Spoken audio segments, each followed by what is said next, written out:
Olá, gente, tudo bem? Vamos continuar fazendo um estudo sobre ácidos e bases e agora fazendo uma comparação entre dois tipos de substância, as ácidas, os ácidos e as bases. Para começar a fazer a comparação, vamos verificar o primeiro critério usado para fazer uma distinção entre ácido e base, que é o sabor. Bem, a gente gosta de substâncias ácidas de uma maneira geral. Não muito ácidas, mas ligeiramente ácidas. Então, toda substância ácida produz um fenômeno que nós dizemos assim, dá água na boca. Aquele prato me dá água na boca. Toda vez que você fala água na boca, quer dizer, aquela substância é ligeiramente ácida. Então, quando você vai comer uma salada, ela é temperada com vinagre, um pouquinho de vinagre, que vai dar uma certa acidez. E é isso que dá o sabor. Lógico que não pode ser uma grande quantidade de vinagre. Uma pequena quantidade apenas para dar uma leve acidez àquele alimento. Agora, quando você vai tomar um chá de hortelã, por exemplo, sem açúcar, depois de você ter tomado esse chá, você vai notar que a sua boca seca. Toda vez que a boca seca, significa que aquele alimento é ligeiramente básico. Então, as bases são substâncias adstringentes. Adstringentes quer dizer que amarra a boca, quer dizer que seca a boca. Então, o primeiro critério de comparação de ácidos e bases é o sabor. Ácido dá água na boca, base seca a boca. Vamos ver agora o próximo maneira de você fazer a comparação entre um ácido e a base, que é o uso do indicador.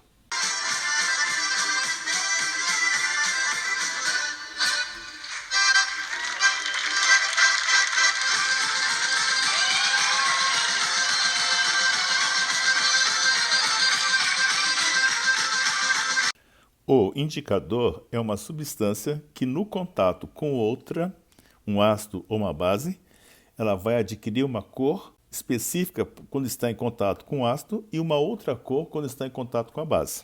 O indicador mais conhecido para distinguir um ácido de uma base é a fenolftaleína.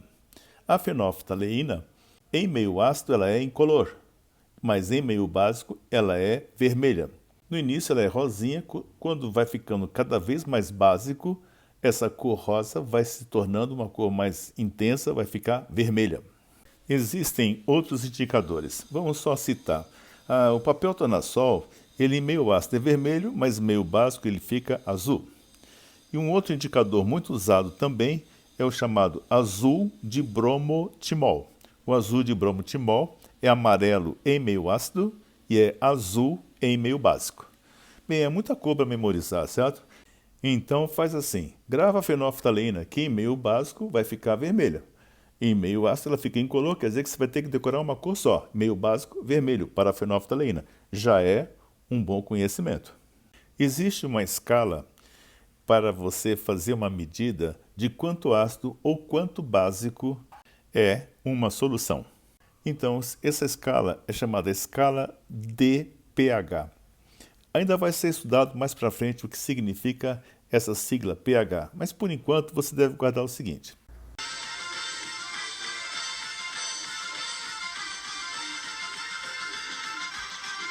O pH 7 é chamado pH neutro, quer dizer que a água pura tem pH 7, ela nem é ácida nem é básica.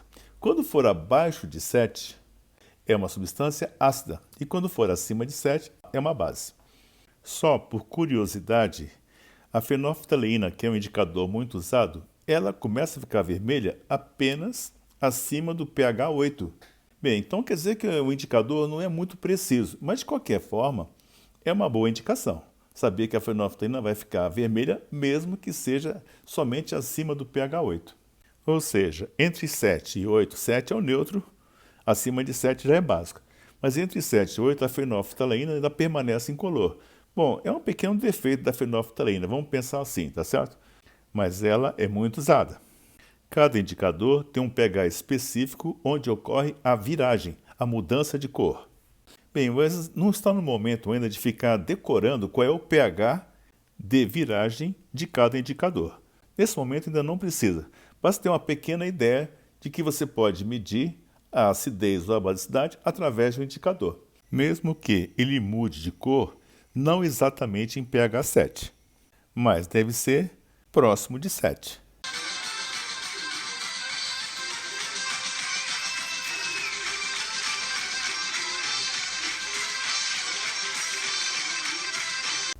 Nessa aula foram dados os nomes de diversos ácidos, porém, nem todos os ácidos foram fornecidos a vocês. Não precisa, a gente vai aprendendo aos pouquinhos. Mas vamos supor que você queira saber a fórmula do ácido arsênico, que não foi dada ainda.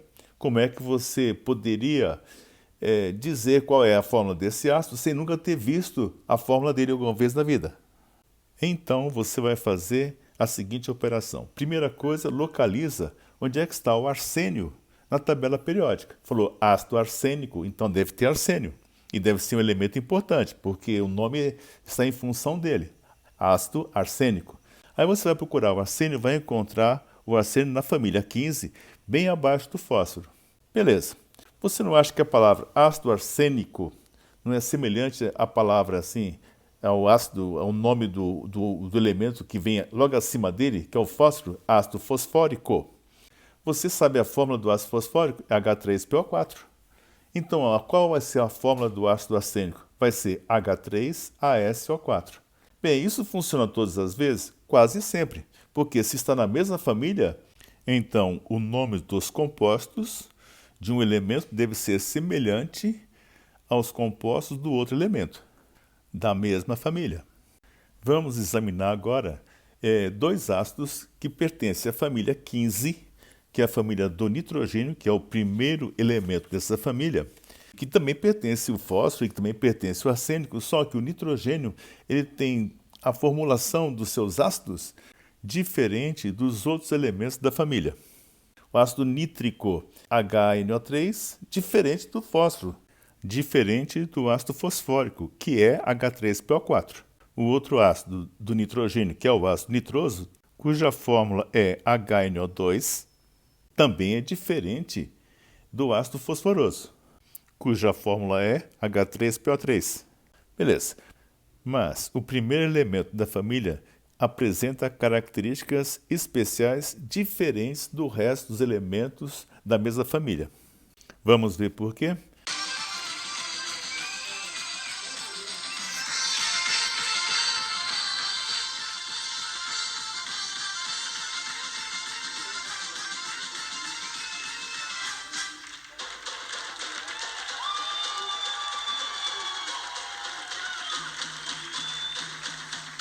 Então, vamos começar fazendo a distribuição eletrônica do nitrogênio. O nitrogênio tem número atômico Z igual a 7, ou seja, tem 7 prótons, tem 7 elétrons. A sua distribuição eletrônica vai ser 1s2, 2s2 e 2p3. Só interessa os elétrons da última camada. Então, no 2s, no orbital 2s, existem 2 elétrons. Nos orbitais p's, 2p3, existe um elétron em cada orbital p. Então, você deve observar, há um par de elétrons no 2s e há 3 elétrons desemparelhados nos orbitais do subnível P. Isso significa que o nitrogênio pode fazer 3 ligações covalentes normais. Ou seja, se ele tem 3 elétrons sem par, ele vai poder emparelhar esses 3 elétrons. E ainda tem um par de elétrons no 2s. Esse par de elétrons ainda poderá ser usado para fazer uma ligação chamada ligação covalente dativa. Já os outros elementos da família terminam a distribuição, por exemplo, o fósforo, em 3s2, 3p3. Mas existe o subnível 3d, está vazio. Então o fósforo termina a distribuição eletrônica assim, 3s2, 3p3 e 3d0. Mas o fato dele ter subnível D disponível, pode ser que ele venha fazer ligações químicas também com os orbitais do subnível D. Isso difere em relação ao nitrogênio, que vai fazer ligações apenas com os elétrons do 2s e do 2p. Não existe subnível 2d, então não vai poder fazer ligação com os orbitais do subnível D, porque nem existe o subnível 2d. Daí, as ligações que o nitrogênio pode fazer são ligeiramente diferentes das ligações que o fósforo pode fazer, que o arsênio pode fazer. Bom, conclusão. Você deve procurar um elemento na mesma família que sirva de modelo, tudo bem? Só para lembrar vocês que o primeiro elemento de cada família pode ter um comportamento muito diferente dos outros elementos que vêm na mesma família por causa do número pequeno de subníveis que há no nível 2. Ou seja, todos os elementos do segundo período só têm 2 níveis de energia. Logo, as suas ligações serão um pouco diferentes das demais dos elementos do resto do grupo. Dá uma olhada aí na fórmula estrutural do ácido nitroso, HNO2, e na fórmula estrutural do ácido nítrico, HNO3. Vamos para frente. Para a gente fechar essa lição, falta falar sobre a volatilidade dos ácidos e das bases.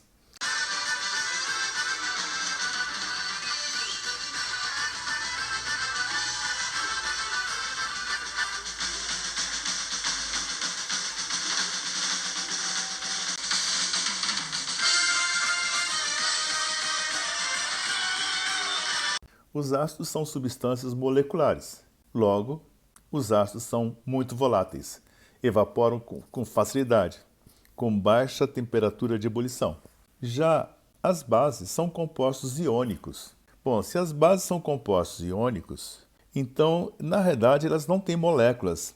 Elas têm apenas um arranjo de íons, chamado retículo cristalino, montado de tal maneira que fica muito difícil para que elas comecem a entrar em ebulição. Bem, então é assim, ácidos são voláteis, as bases não são voláteis, são fixas. Existe exceção? Sim, existe exceção. Tem 2 ácidos que são muito utilizados, que são o ácido sulfúrico e o ácido fosfórico. Eles não são voláteis, você pode aquecer até mais de 100 graus Celsius, que eles não evaporam. Tá, eles não volatilizam, eles não viram vapores. Bom, então quer dizer que, em geral, os ácidos são voláteis, menos esses 2. Na verdade, existe mais, mas esses 2 são os mais importantes. Isso acontece por causa das forças intermoleculares, das pontes de hidrogênio, que esses ácidos podem fazer. Beleza. E no caso das bases? As bases são compostos iônicos, então elas devem ter alto ponto de fusão e de ebulição. Então, as bases são fixas, elas não são voláteis. Mas tem exceção? Sim. É o caso da amônia, que é uma base molecular. Bom, já que é molecular, quer dizer que a molécula é pequena, daí ela pode passar para o estado gasoso muito facilmente. Bom, com certeza a amônia vai passar para o estado gasoso mais facilmente do que qualquer outra base.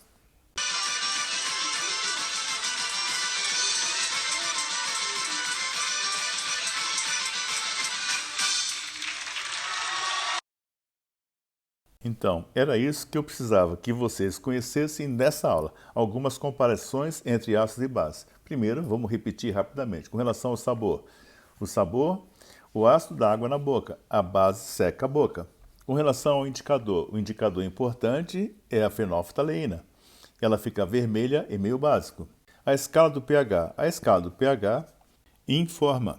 Quando o pH é 7, a solução é neutra. Quando for acima de 7, a solução é básica e abaixo de 7 a solução é ácida. Tá lembrado? Depois eu falei em casos de ácidos que não foram citados, como é o caso do ácido acênico. Quando o ácido você nunca ouviu falar, você vai procurar o elemento central na tabela periódica. Ele deve ser semelhante ao elemento de cima. Então, o ácido acênico é semelhante ao ácido fosfórico. O ácido fosfórico é H3PO4 e o ácido acênico vai ser H3ASO4. Depois, com relação aos ácidos do nitrogênio. O nitrogênio é da família 15 e ele forma 2 ácidos importantes. É o ácido nitroso e o ácido nítrico. O ácido nitroso tem a fórmula HNO2 e o ácido nítrico HNO3. Eles não seguem o mesmo jeitão de se combinar como os outros ácidos da mesma família. E, finalmente, com relação à volatilidade. Os ácidos são voláteis, as bases são fixas. Tem exceção? Sim. Ácido sulfúrico e ácido fosfórico não são voláteis, são fixos. E com relação às bases, tem exceção? Sim. A amônia é uma base volátil. As demais bases são bases fixas, têm alto ponto de ebulição. Então agora já dá para começar a fazer os exercícios. Bom trabalho!